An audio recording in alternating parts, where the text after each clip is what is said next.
Existem momentos na vida que mudam tudo em questão de segundos.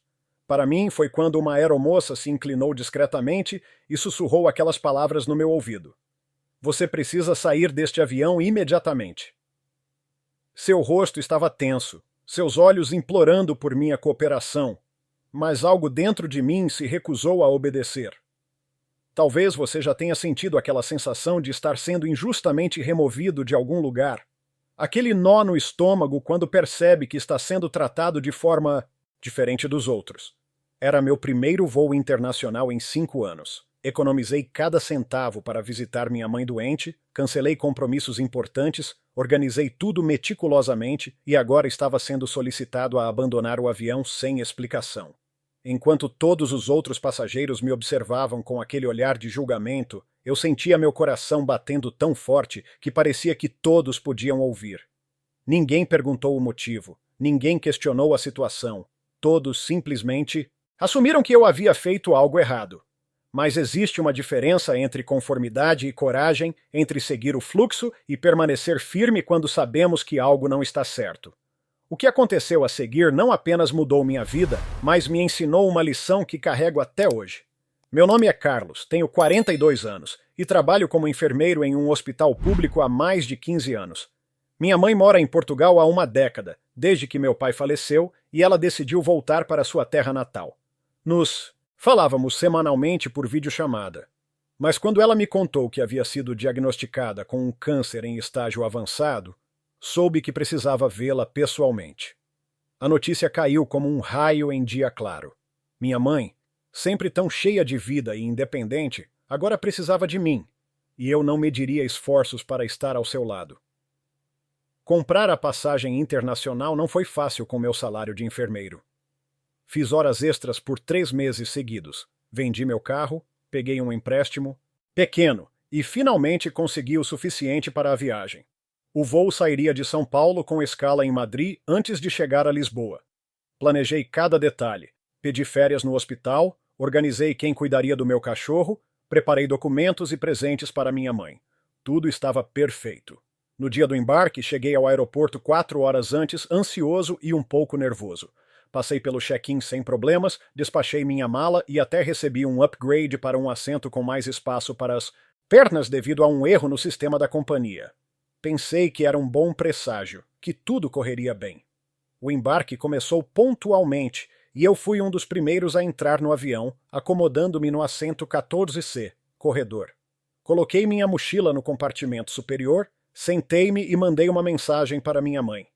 Já estou no avião, mamãe. Amanhã estarei aí. Os outros passageiros foram embarcando. O avião foi se enchendo. Ao meu lado, sentou-se uma senhora idosa de cabelos brancos que me lembrava um pouco minha avó. Sorri para ela educadamente e voltei a verificar se tinha todos os documentos na mochila de mão. Passaporte, seguro-viagem, receitas dos medicamentos que estava levando para minha mãe, tudo em ordem. Foi quando notei uma movimentação estranha entre as aeromoças. Elas conversavam aos sussurros na frente do avião, olhando ocasionalmente em minha direção. Uma delas, a mais jovem, falava ao telefone com expressão preocupada. Tentei não prestar atenção, convencendo-me que era apenas parte da rotina de embarque. Ajustei o cinto de segurança, tirei uma revista da bolsa do assento à minha frente e comecei a folheá-la distraidamente. Foi então que a aeromoça que estava ao telefone veio em minha direção. Ela era jovem, talvez uns 30 anos, cabelos loiros presos num coque perfeito e um sorriso visivelmente forçado. Parou ao meu lado, inclinou-se e, em um tom quase inaudível, disse aquelas palavras que ainda ecoam na minha mente. Senhor, preciso que você saia deste avião imediatamente. Meu corpo congelou. Olhei para ela incrédulo, pensando ter ouvido errado. Como assim? Perguntei, minha voz traindo minha confusão. Por favor, senhor, não podemos discutir isso aqui. Preciso que me acompanhe para fora do avião agora, ela insistiu, ainda sussurrando, mas com firmeza maior na voz. A senhora ao meu lado começou a me observar com desconfiança. Outros passageiros próximos viraram a cabeça em nossa direção, curiosos com o que estava acontecendo. Senti meu rosto esquentar com o constrangimento. Desculpe, mas não entendo. Há algum problema com minha passagem? Fiz algo errado? Questionei, mantendo minha voz baixa, mas sentindo a indignação crescer dentro de mim. Senhor, é um assunto delicado. Por favor, não torne isso mais difícil, ela respondeu, seu olhar agora alternando entre mim e o início do corredor, onde outra aeromoça observava a cena com tensão. Foi nesse momento que algo dentro de mim se rebelou. Pensei em tudo o que havia sacrificado para estar naquele avião. Pensei na minha mãe doente esperando por mim. Pensei nas horas extras, no carro vendido, nas noites sem dormir. E sem saber exatamente por quê, ou talvez sabendo perfeitamente bem, eu me recusei. Sinto muito, mas não posso sair deste avião sem uma explicação clara. Tenho direitos como passageiro. Se há algum problema com minha reserva ou qualquer outra questão, preciso saber exatamente o que é antes de fazer qualquer coisa, disse, surpreendendo a mim mesmo. Com a firmeza na minha voz.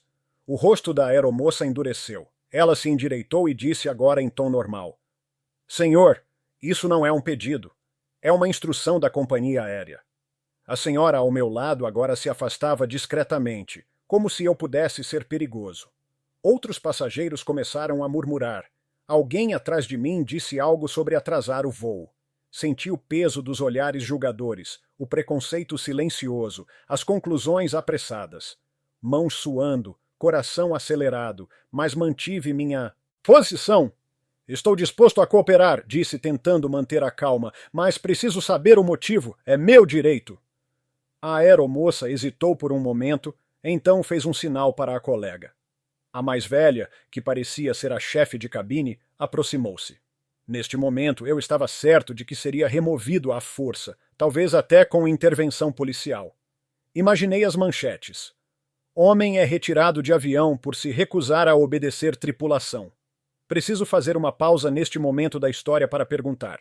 Você já sentiu aquela sensação de injustiça tão forte que, mesmo com todo mundo olhando, mesmo sob pressão, você simplesmente não conseguiu ceder? Aquele momento em que parece que o mundo todo está contra você, mas algo dentro de você sabe que está certo em permanecer firme? Essa experiência de ser julgado injustamente em público é uma das mais dolorosas que podemos enfrentar. Se você já viveu algo assim, ou se está passando por uma situação onde se sente pressionado a ceder contra a sua própria consciência, saiba que não está sozinho. Compartilhe nos comentários completando a frase. Eu me mantive firme quando, ou aprendi a defender meus direitos quando. Sua experiência pode dar força a alguém que está enfrentando uma batalha semelhante agora mesmo. Vamos continuar nossa história e descobrir o que aconteceu quando a chefe de cabine se aproximou. A chefe de cabine, uma mulher de aproximadamente 50 anos, com olhos cansados que pareciam ter visto todos os tipos de situações em voos, inclinou-se em minha direção.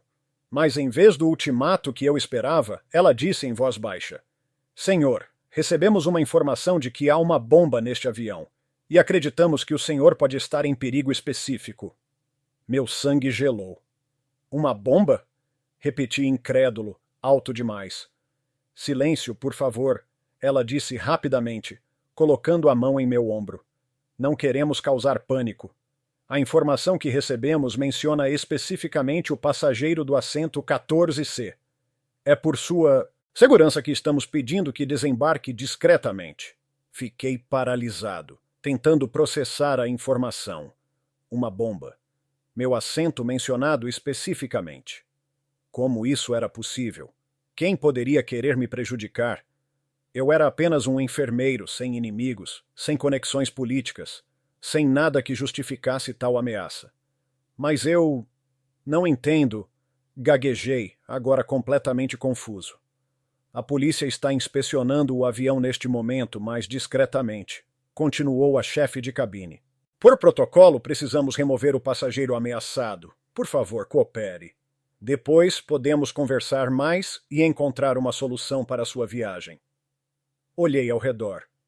Os passageiros continuavam nos observando, alguns irritados com o aparente atraso que eu estava causando, outros curiosos, mas ninguém parecia estar em pânico. Ninguém sabia do verdadeiro motivo. A tripulação estava mantendo a situação sob controle, evitando o caos. Foi então que algo me ocorreu. Se havia realmente uma bomba, por que não estavam evacuando todo o avião? Por que apenas eu? E como alguém poderia saber antecipadamente que eu estaria no assento 14C, se eu mesmo só descobri no check-in devido ao upgrade inesperado? Como sabiam que eu estaria neste assento específico? Perguntei, minha mente começando a conectar os pontos. Recebi um upgrade apenas 2 horas atrás no check-in. Originalmente, eu estaria no fundo do avião.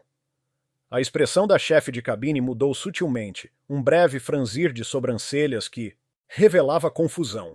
A ameaça mencionava especificamente este assento, ela respondeu, mas sua voz já não carregava a mesma convicção. E por que não estão evacuando todos os passageiros? Se há uma bomba, todos estão em perigo, não apenas eu. Ela hesitou, trocando um olhar rápido com a aeromoça mais jovem. Estamos seguindo protocolos, senhor. Naquele momento, algo dentro de mim acendeu um alerta. Algo não estava certo nessa história. Minha intuição, aquela voz interna que muitas vezes ignoramos, gritava que havia algo mais acontecendo. Sinto muito, mas continuo me recusando a sair sem uma explicação completa e convincente, disse, agora com uma convicção renovada. Se há uma ameaça real, vamos seguir os protocolos adequados de evacuação para todos. A chefe de cabine endireitou-se, visivelmente desconfortável. Vou verificar novamente com o comandante, disse ela, afastando-se rapidamente pelo corredor em direção à cabine. Durante os minutos que se seguiram, fiquei ali, sentado, com dezenas de olhares sobre mim, sentindo-me simultaneamente exposto e resoluto. A senhora ao meu lado parecia estar debatendo internamente se deveria mudar de lugar. Pedi a ela desculpas pelo inconveniente, sem entrar em detalhes, e ela apenas acenou com a cabeça desconfortável. Após o que pareceu uma eternidade, a porta da cabine se abriu e o comandante emergiu. Um homem alto, de cabelos grisalhos, com aquela aura de autoridade que os pilotos carregam. Ele veio diretamente até meu assento, acompanhado pela chefe de cabine e por um homem de terno que não havia visto antes. Senhor Carlos, perguntou o comandante, usando o meu nome pela primeira vez. Assenti, a garganta seca demais para falar. Sou o comandante Rodrigues. Gostaria de pedir desculpas pelo transtorno. Parece que houve um grave mal-entendido. O senhor pode permanecer a bordo. Olhei para ele, surpreso e confuso.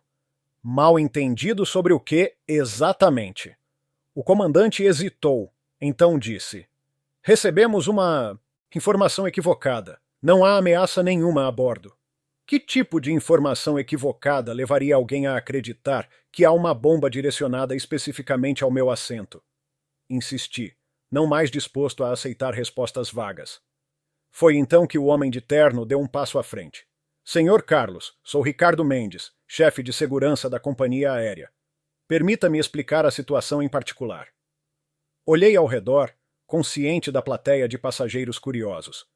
Acho que todos aqui merecem saber o que está acontecendo, já que a segurança de todos foi comprometida, respondi. Ricardo Mendes ajustou a gravata, visivelmente desconfortável. Então, após um momento de consideração, fez um gesto para que eu o seguisse até a parte frontal do avião, onde poderíamos conversar com um pouco mais de privacidade. Relutante, mas curioso, levantei-me e o segui. Chegando à área da cozinha de bordo, Ricardo Mendes finalmente revelou a verdade, que mudaria completamente minha compreensão da situação. Senhor Carlos, não houve ameaça de bomba. A companhia aérea recebeu uma ligação anônima alegando que o passageiro do assento 14C estava transportando órgãos humanos ilegalmente. Fiquei boquiaberto, incapaz de processar o absurdo daquela afirmação. Órgãos humanos? Isso é completamente absurdo. Sou enfermeiro, não traficante de órgãos. Sabemos disso agora, respondeu Ricardo apressadamente.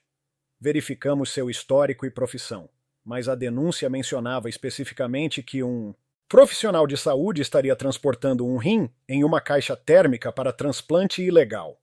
Minha mente girava tentando entender, e então, como um raio, a realização me atingiu. Os medicamentos da minha mãe, murmurei, mais para mim mesmo do que para ele.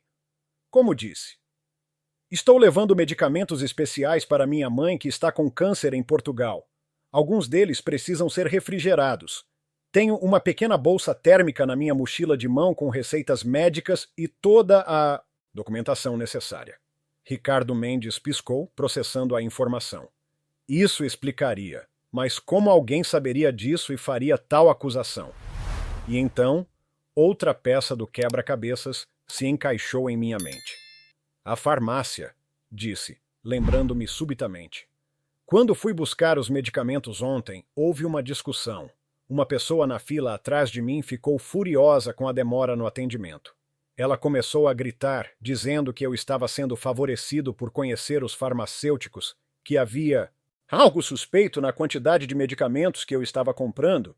Essa pessoa poderia ter ouvido você mencionando sua viagem internacional? Perguntou Ricardo. Sim, eu estava explicando ao farmacêutico, que é meu amigo, que precisava de instruções especiais para transporte porque estaria viajando para Portugal hoje.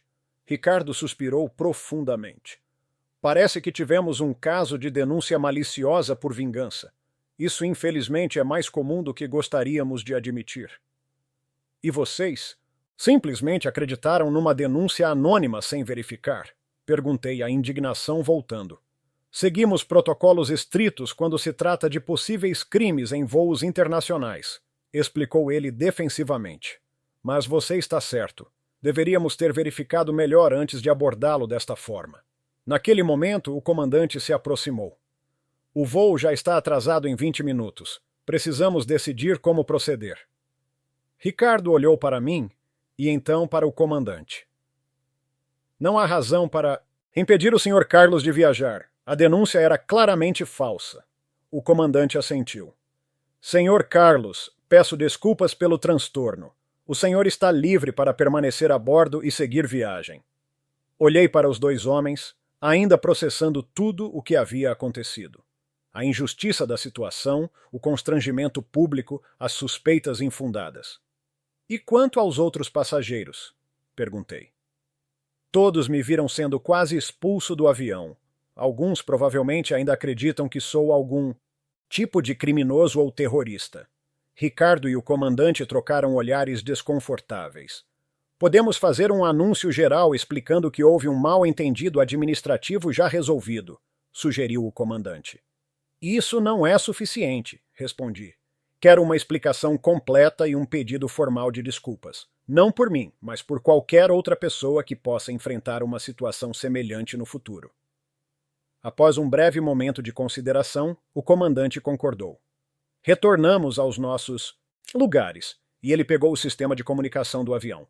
Senhoras e senhores, aqui fala o comandante Rodrigues. Peço desculpas pelo atraso em nossa partida.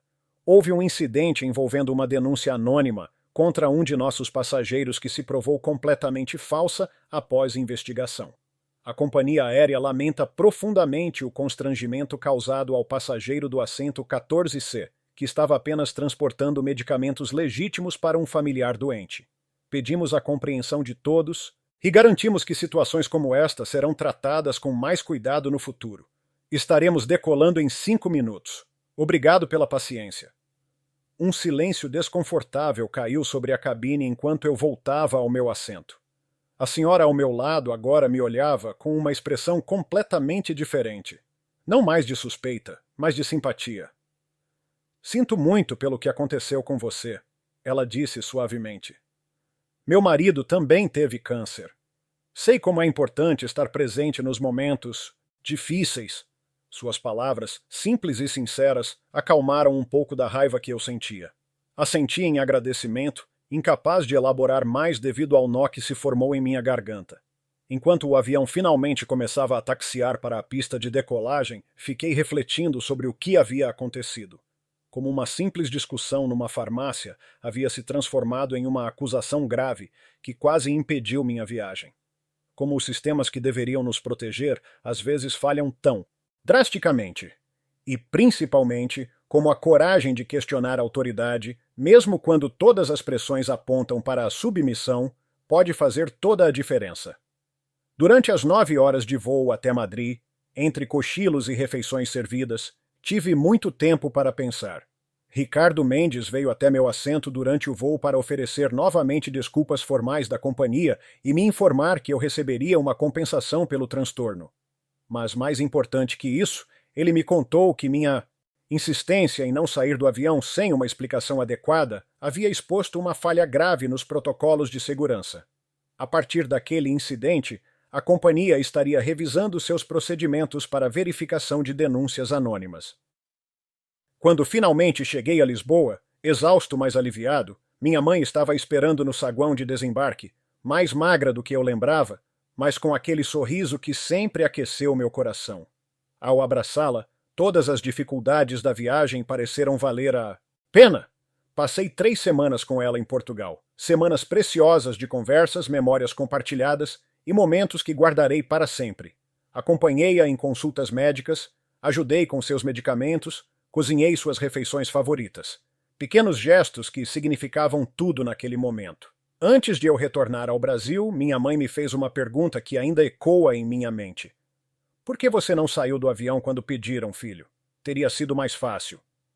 Pensei por um momento antes de responder, porque algo dentro de mim sabia que não era certo. E às vezes precisamos confiar nessa voz interna, mesmo quando seria mais fácil simplesmente obedecer. Ela sorriu, seus olhos brilhando com uma mistura de orgulho e sabedoria. Você se parece com seu pai nesse aspecto. Ele também nunca aceitava injustiças sem questionar. Quando voltei ao Brasil, encontrei uma carta da companhia aérea me esperando. Além da compensação financeira prometida, havia uma nota informando que, graças ao incidente que vivenciei, eles haviam implementado um novo protocolo de verificação para denúncias anônimas, que já havia impedido que outros 2 passageiros inocentes passassem por situações semelhantes. Aquela recusa em sair do avião, aquele momento de firmeza, quando todos esperavam conformidade, não havia beneficiado apenas a mim, mas potencialmente muitas outras pessoas que nunca conhecerei. Hoje, 5 anos depois, minha mãe ainda está conosco, tendo superado as previsões mais pessimistas dos médicos. E eu carrego comigo a lição mais valiosa que aprendi naquele dia no avião, que há poder em permanecer firme diante da injustiça, que questionar a autoridade não é um ato de rebeldia, mas muitas vezes um ato necessário de coragem. Quando a aeromoça sussurrou, "Você precisa sair deste avião imediatamente", minha recusa não foi um ato de teimosia, mas um momento de clareza em que escolhi não ser vítima de um sistema falho, uma escolha que acabaria criando ondas de mudança além da minha própria experiência. Às vezes, a coragem não está em grandes atos heróicos, mas em simplesmente dizer não quando sabemos que algo não está certo, mesmo quando isso significa enfrentar desaprovação, julgamento ou até mesmo consequências. É nesses pequenos momentos de decisão que descobrimos quem realmente somos e o impacto que podemos ter no mundo ao nosso redor.